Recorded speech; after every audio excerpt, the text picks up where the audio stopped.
There have been many iconic and legendary teams throughout NBA history. A common theme of those teams is that they reached the mountaintop and won an NBA championship. While history favors and remembers the teams that won, it's important to give recognition and props to the great teams that just missed out on a title. And that's the purpose of today's video, to look back at 10 of the best teams that didn't win a championship. First up, we have the 2012 to 2013 Oklahoma City Thunder. Led by head coach Scott Brooks, the Thunder went 60-22 in the regular season, finishing first in a very good and deep Western Conference. A season after losing in the NBA Finals, while also losing James Harden to the Houston Rockets, the Thunder didn't skip a beat. In fact, they may have gotten better.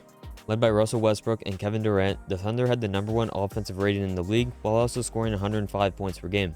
They were also great defensively, led by Serge Ibaka, who anchored this Thunder defense for many years. An incredible stat for this team is the fact that all of their starters played 78 or more games in 2012. While that's so important is because of what happened in the first round of the playoffs. Earning the #1 seed, OKC was slated to take on James Harden and the Rockets. They won Game 1 with very little issues, but in Game 2, Russell Westbrook tore his meniscus and ended up missing the rest of the playoffs. While it didn't cost the Thunder in Round 1, they ended up losing to the Grizzlies in Round 2 due to the inability to score on offense. It's unfortunate because they went all year with no injuries just to lose their all-star point guard in Game 2 of the playoffs. If this injury had never happened, we may have seen a Thunder Heat rematch in the NBA Finals. Speaking of possible rematches and returning to the NBA Finals, let's talk about the 08-09 Boston Celtics. Coming off a very impressive title run in 2007, the core of Paul Pierce, Kevin Garnett, Ray Allen, and Rajon Rondo were looking to repeat.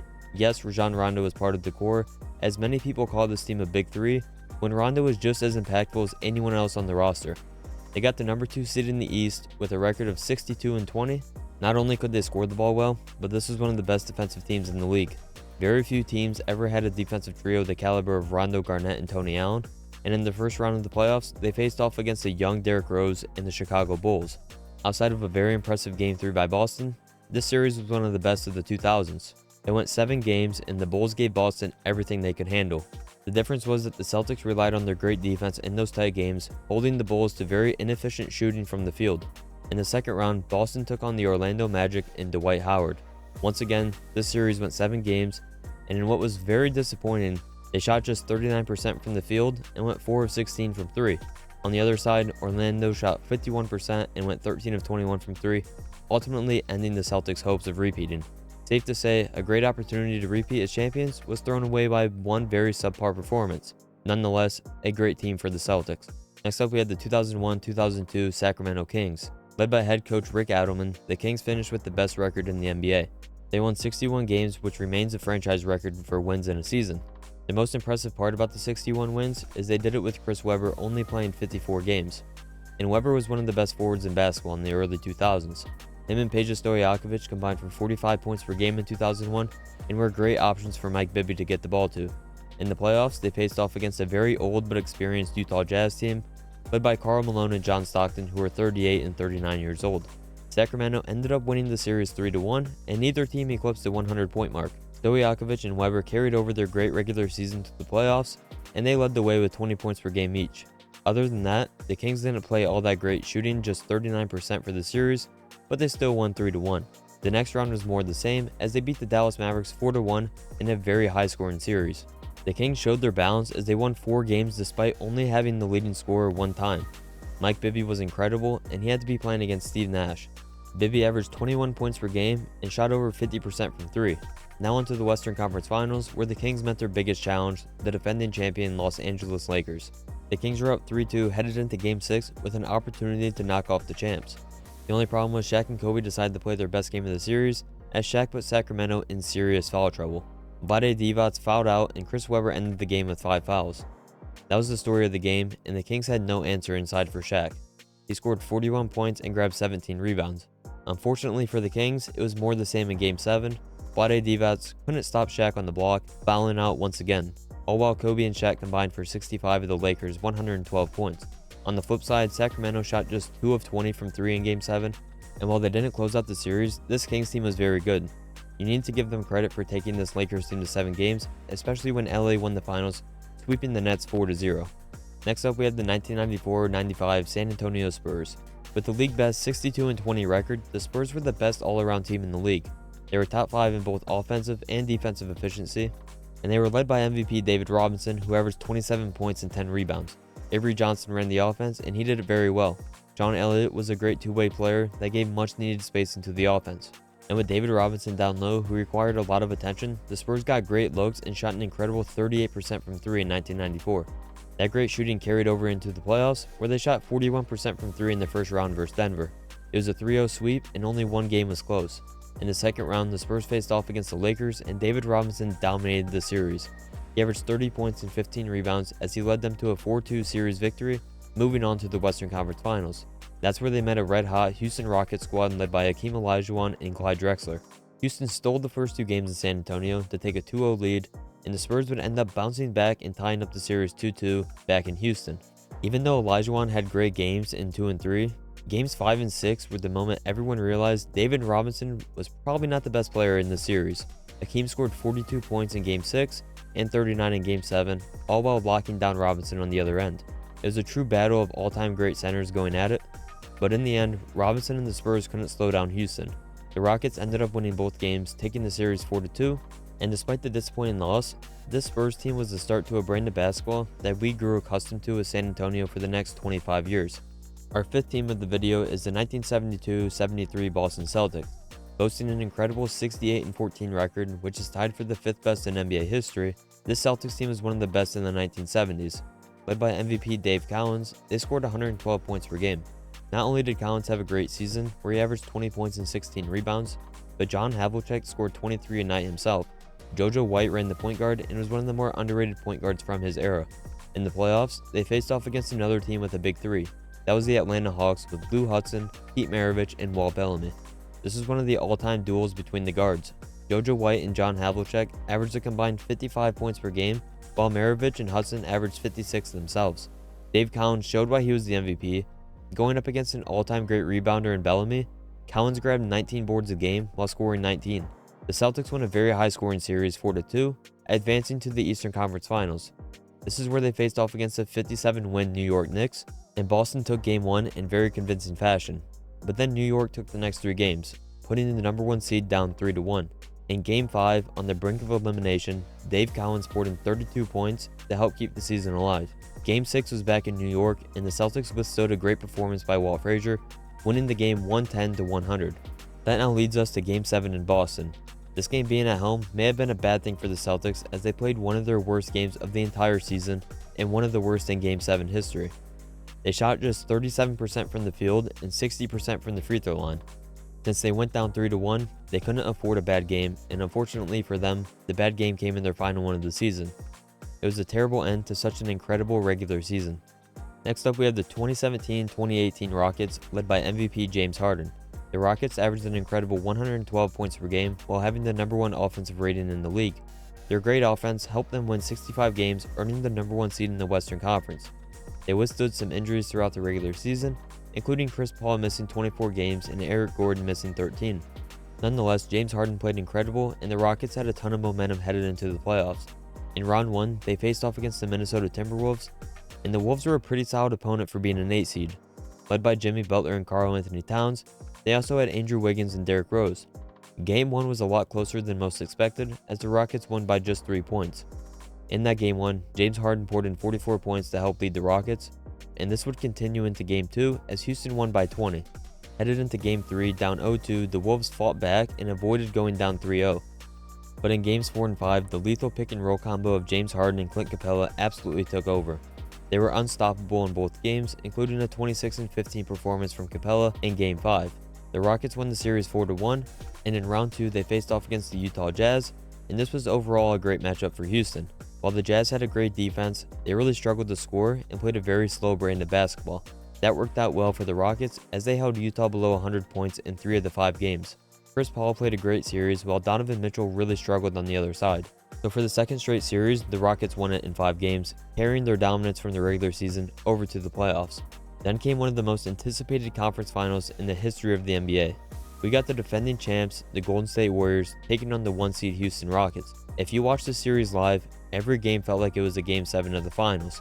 The energy was absolutely off the charts, and it delivered. The Warriors took Game 1 in Houston and instantly put doubt in the heads of people believing the Rockets could pull this off. Game 2 was more like the Rockets we had seen all year, winning the game by 2. For Game 3, the series returned to the Bay Area, and the Warriors won by an insane 41 points. And I'm not sure what's crazier, the Warriors winning by 41 or the Rockets somehow bouncing back and winning Game 4 in Oracle. It was such an impressive win, especially after you just got embarrassed in Game 3.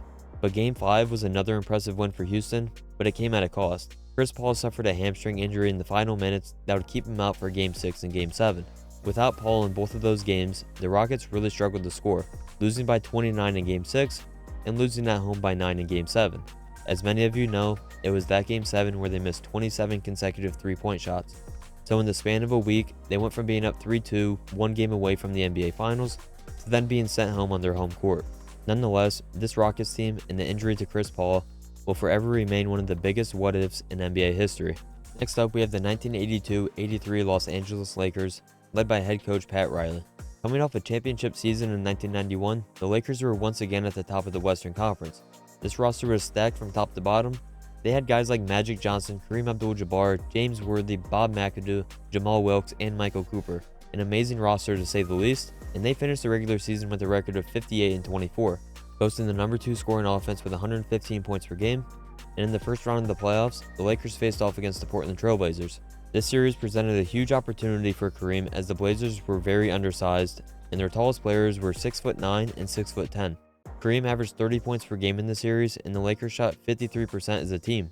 Norm Nixon continued his great play from the regular season, as he was the second leading scorer, averaging 20 points per game. After closing the series out, winning 4-1, LA took on the San Antonio Spurs in the Western Conference Finals. No doubt the Spurs presented much more of a challenge for the Lakers, as Artis Gilmore anchored the middle as a top-tier rebounder and shot blocker. Not to mention, he was the same height as Kareem at 7'2". Both teams focused on getting the ball inside, in what was a top-tier post duel between Gilmore and Kareem. But in the end, we saw the Lakers' big man prevail once again.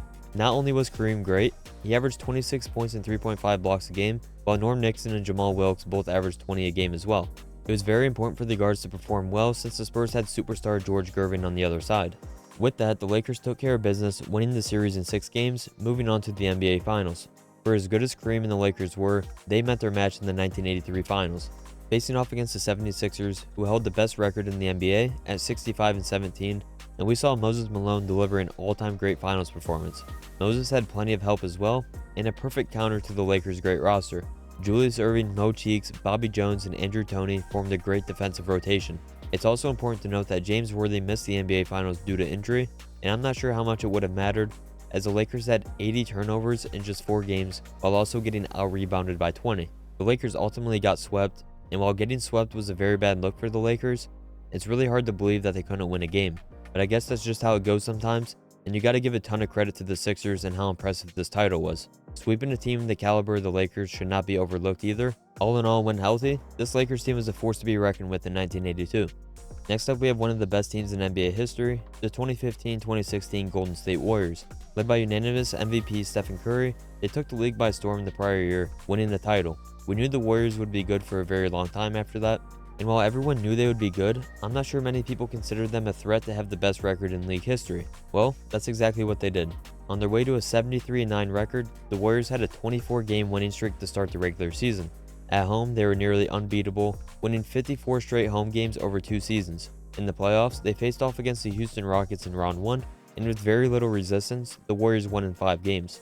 None of the games were really close, except for the one game that Houston ended up winning. The crazier part is, Steph Curry only played in 2 games. Klay Thompson led the way, along with great play from the bench, and that great play from the bench carried over into round 2, as Curry once again only played in 2 games. It didn't matter as Klay Thompson and Draymond Green went nuclear. Thompson averaged an incredible 31 points per game, shooting 50% from 3, while Draymond put up an insane stat line of 22 points, 11 rebounds, 7 assists, 1.8 steals, and 3.2 blocks per game. He was quite literally doing it all out there for the Warriors. After taking care of the Blazers in 5 games, we got another all-time great conference finals. This time, it was the Oklahoma City Thunder trying to take down the Warriors. This series was the story of 2 halves. In the first half of the series, we saw Kevin Durant and Russell Westbrook go right at the Warriors and put up some ridiculous performances. They played so good that the Thunder took a commanding 3-1 lead over the Warriors, but then everything changed. Over the next 3 games, we saw why Steph Curry and Klay Thompson were the best shooting backcourt in the history of basketball, including a memorable Game 6 performance for the ages, where the Splash Bros combined for 72 points and made 17 threes.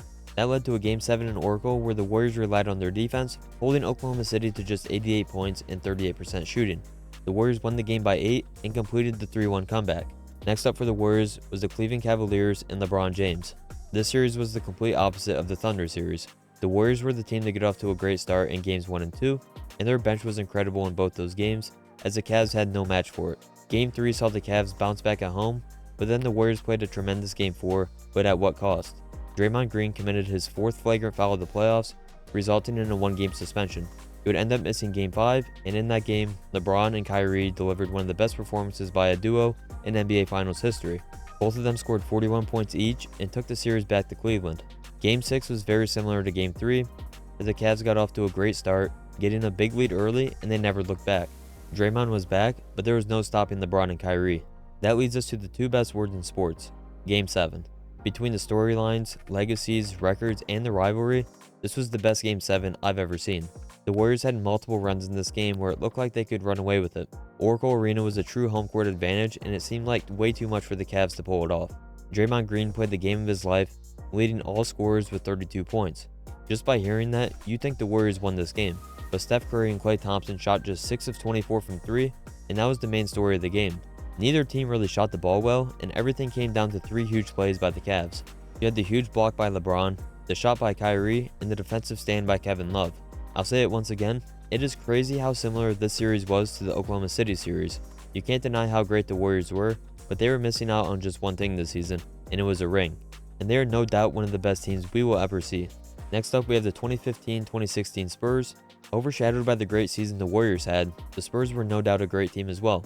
Led by head coach Greg Popovich, they ended the regular season with a record of 67-15, finishing second in the Western Conference. They had an incredible 40-1 record at home, with that one loss coming to Golden State. This record gets overlooked a lot more than it should, but they were just one game away from going undefeated at home and winning an incredible 68 games.